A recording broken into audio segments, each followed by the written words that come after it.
In the first video, we established that in colloquial terms, fetish and kink are used nearly interchangeably, most closely defined by the dictionary entry for kink, an unconventional sexual taste or behavior. We touched on the diverse representation of race, gender, and sexuality within the fetish counterculture, and how marginalized groups can find kink and fetish to be extremely empowering. But there are intersectional issues that must be further addressed. A deeper understanding of fetish through a broader lens requires focus on women of color, specifically Black women, in the BDSM fetish community, and the complicated and contradictory consequences of the practice of this most popular type of fetish play.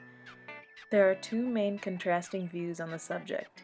Many Black women who are active members of the BDSM community often find themselves victims of non-consensual race play, in which derogatory language and/or scenes are assumed against them by a sexual partner.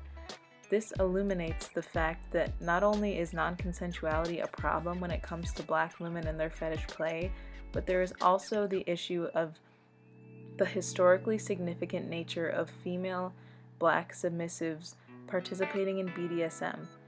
Writer Sajay Elder states, "It's easy to just set that aside as careless words from a shitty person, but it's something that can be traumatizing if you're someone for whom historical context matters.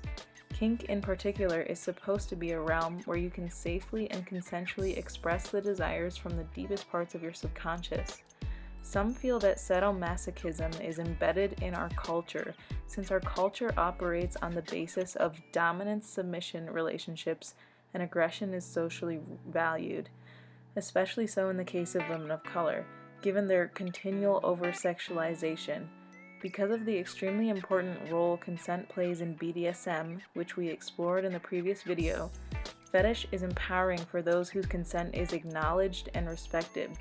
But oftentimes women of color have their consent breached in these sexual situations, which creates a much more dangerous environment for those who wish to take part in the sexual pleasure they desire." Stallings Funk the Erotic can help to understand the concept of BDSM fetish and how it operates as a sexually empowering and uplifting tool for many women of color when they have consent and desire. Take for example her analysis of the porn star Vanessa Del Rio's actress idol, Isabel Sarli. The Argentine actress she purports to emulate, Isabel Sarli, who starred in Argentine films dubbed sexploitation flicks by Western critics. Sarli's films' sexual images and nudity derive from a cultural tradition with very different views about eros and sexuality than in the United States, one in which we might have to think of performances within sexual cultures as something other than pornographic or exploitative. Sexuality and sexualization does not always have to be negative. We have to find ways to understand through a less westernized lens and realize the powerful role that sexualization can play when the women being sexualized are the ones in control of their own sexuality.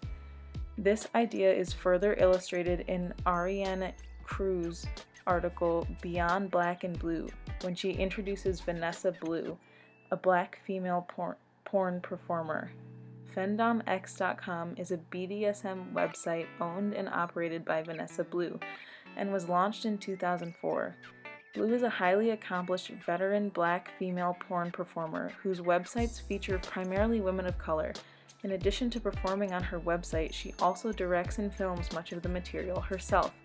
As Black feminist historian Muriel Miller-Young notes, Blue's entrepreneurial role as a pornographer creates critical opportunities for self-authorship, producing a space for Black eroticism beyond the framework of stereotyped Black sexuality in dominant porn.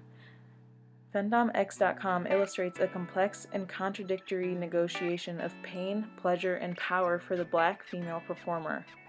The abolishing of stereotyped Black sexuality for a new, more kinky and fetish-based sexual pleasure is summed up in Stallings' idea of funky erotics.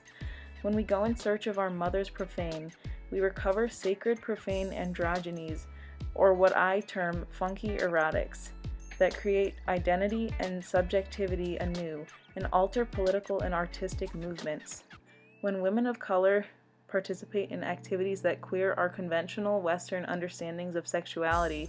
It is empowering and creates new focuses on the way their sexuality is interpreted on their own terms, instead of the white masculine focuses which have been more traditionally forced upon them.